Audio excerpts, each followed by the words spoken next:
Step number 5, implement and monitor your plan. Once you set up your budget, it's essential to monitor it and take action. To improve the odds of your success, make sure you take these steps every single month. Number 1, check all statements for all accounts.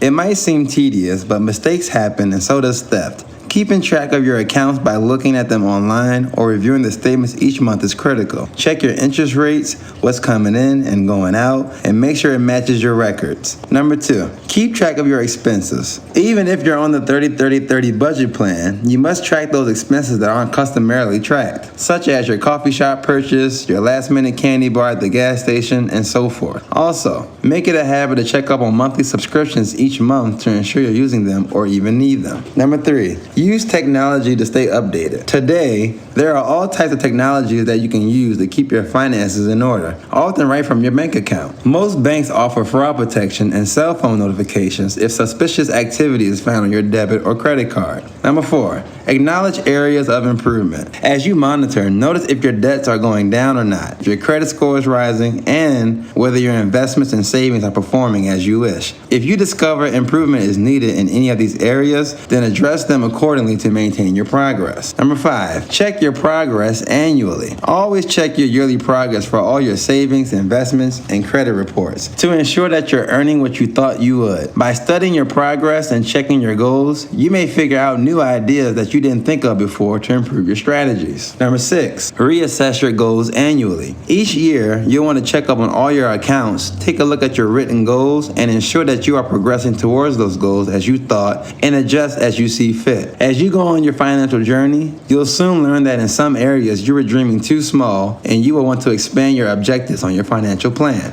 Finally, be ready for change. As you monitor your success, be ready for the unexpected. For example, with a lost job, you have to move down to your emergency budget, which will slow down your investments. But since you plan and have the cash savings, it should not cause you to worry or build debt. Why some plans fail, what to do when it goes wrong. When it comes to finances, sometimes things will go wrong. No matter how much you plan and think positively about the future, sometimes things are outside your ability to do anything. Jobs are lost, medical emergencies happen, but the limitations we put on ourselves because of fear and uncertainty makes it feel like you're running uphill both ways as you try to dig your way out of that negative mindset. One thing that doesn't kill a financial plan is money problems. Money problems don't kill financial plans because they are only symptoms of the real issue. The real issue is spending more than what our monthly income allows. If we are sticking to our financial plan, we won't have money problems even when misfortune does come. When instances like these plague us on our financial journey, it is important that we are grateful for the progress and results we already have seen. Thoughts of gratitude send positive waves of abundance to our mind, and that inspires us to be resilient in our financial plan. Remember, the dreams we dream are obtainable, otherwise we wouldn't be able to imagine them. With solid financial planning, you can weather a downturn in the economy, being laid off, or a medical emergency. The biggest reason people don't achieve their goals is not that unfortunate things happen and occur, because they do, but people don't accomplish anything because they are scared to fail, scared to lose their money, and scared of being embarrassed. Fear is what keeps us from getting most of the things in our life, and if we can face our own fear and limitations, we can achieve our goals. Here are some common reasons why plans fail. You don't know what you don't know. Sometimes a plan fails because you didn't do enough research or get enough education. The things we were taught growing up about finances don't work in today's world. We must learn and apply the financial laws of today to govern our financial planning. You aren't monitoring your finances regularly. Time can get away from us as we raise kids, work jobs, and participate in social commitments. No matter what is happening in life, you must make it a priority to monitor your finances. A company reviews its financial report card every fiscal quarter, and we should evaluate our financial status just as often to ensure we are on pace to reach our goals and our value matches our compensation.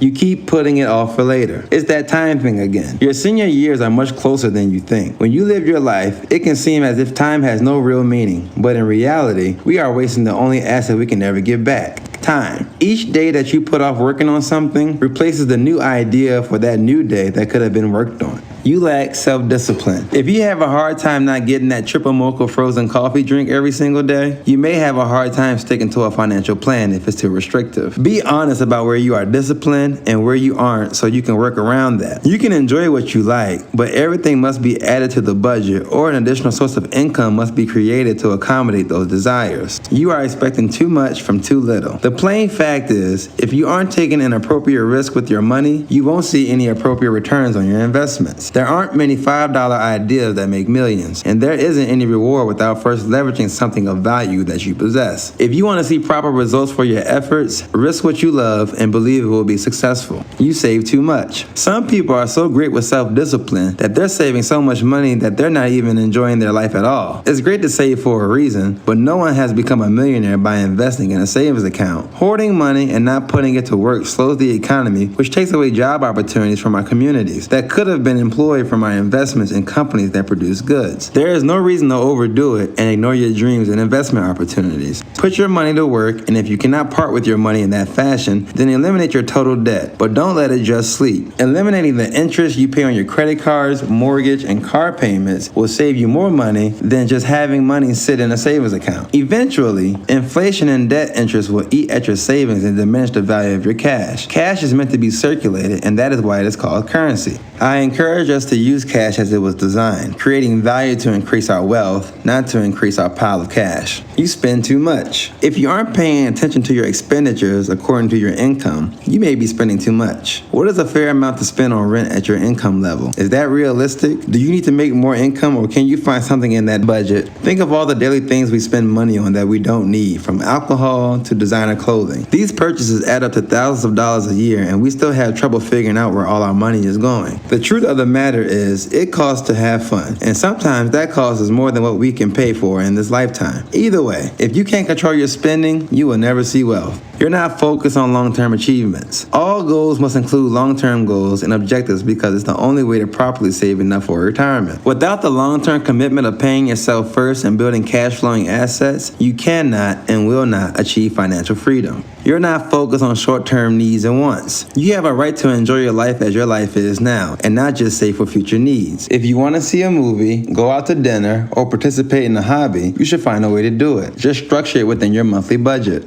Too much advice. One thing to avoid is working with financial planners or other self-proclaimed experts who are just criminals. Remember, if you're getting a crazy windfall from an investment, it is probably too good to be true. If the person you are asking about your finances has never been involved in the strategies you are curious about or hasn't seen the amount of money you are seeking to obtain, you are talking to the wrong person. People who want to buy a Ferrari are not asking people who bought a Ford how to do it. The main thing to know if you want to be successful with your financial planning is to ensure it matches your personality, your desires, and your goals, along with a realistic understanding of how much money it takes to do what you want to do. What other people want is what they want. What you want is what's important. Knowing what you want and how you're going to get it and believing you will get it will bring the results you are working towards.